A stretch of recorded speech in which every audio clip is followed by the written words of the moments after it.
discuss with you the importance of keeping your journal. So first, I want to go over the journal requirements. So you'll go to requirements in your class website, and then you will click on keeping your journal, and a document is going to open. So we will go ahead and open that document. And here you go. I set this document up as kind of like a frequently asked questions. So I'm just going to actually go through this with you point for point. You might want to know, how important is my journal?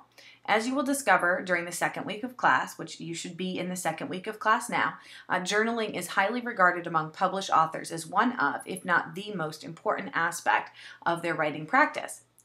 Does my journal count towards my final grade? Yes.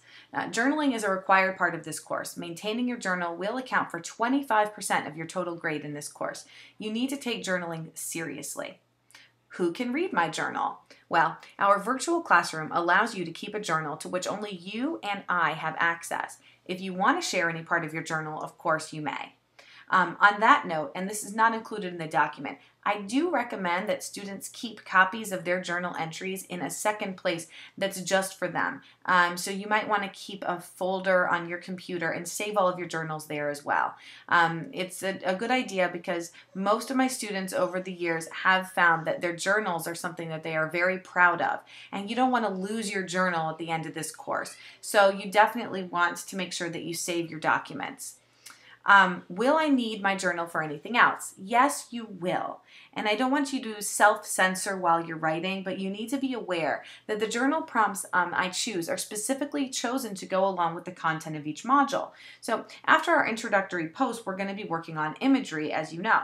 And so during the imagery unit, your journal prompts are going to ask you to practice in describing using your different sensory images, and there are going to be lots of opportunities for description. So at the end of the second module, you're going to be submitting a piece of writing based on description and using your senses. As such, you might want to be pulling from one of your previous journal entries to accomplish this task. So yes, journal prompts are specifically chosen to go along with the content of each module, and responding to these journal prompts will help you apply your new knowledge, and also you might find that you'll use a journal writing as a rough draft for a piece of submission that you're going to use later. What if I don't like the journal prompts that are assigned to me? Well, each quarter you have 3 free passes, which mean that you can write whatever you want. So, for example, if you simply find that you cannot be inspired by any of the remaining prompts in a given module, you may title your journal entry as Free Pass and do a free writing on any subject of your choosing. As long as you do not exceed your Free Pass limit, there is no grade penalty for writing a Free Pass. How will you grade my journal? Well, it's very simple. You're going to be earning points as you go. So you start off with 0 out of 25 points. And every time that you write a journal entry, you gain a point. I only give them in 3-point increments until you get to 25.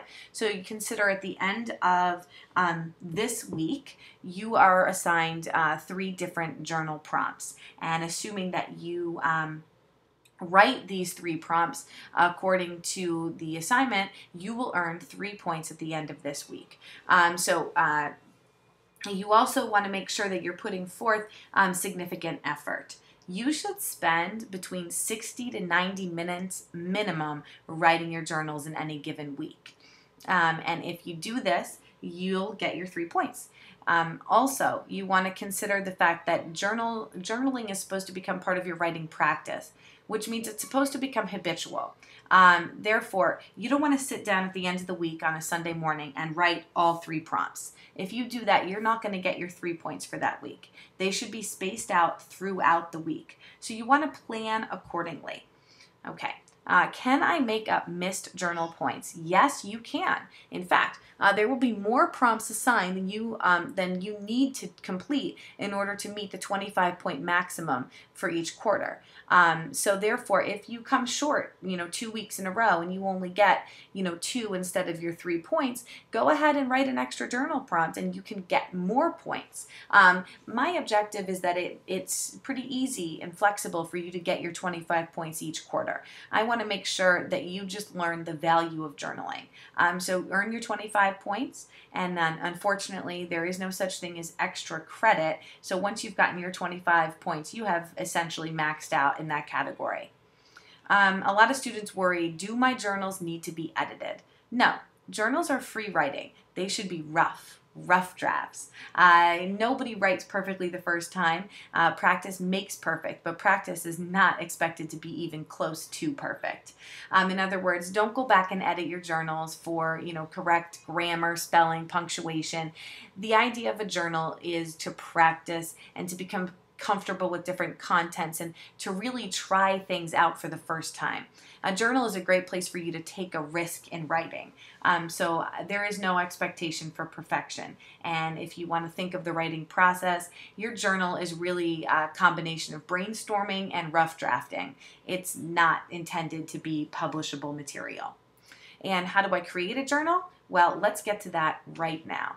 So I'm going to X out of this document and I'm just going to show you. Creating the journal is part of your first module in introduction. I'm going to have to click through a couple things to get there just to show you. And when you get to the journals document, you will click to launch and it gives you the option for creative writing journal.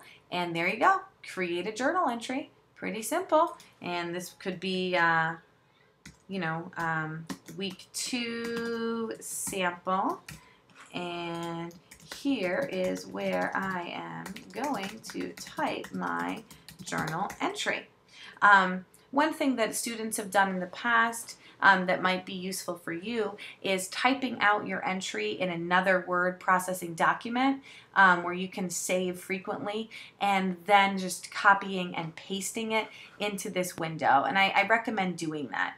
And there's this great feature, Paste from Word, if you have Microsoft Word. It works really well. You can just simply paste your journal entry in there and click Post Entry, and you're done.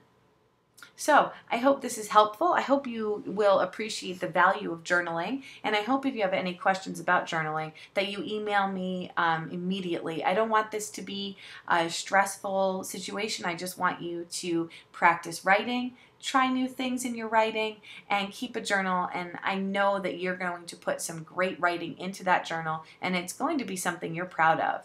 I guarantee it. Looking forward to talking with you again.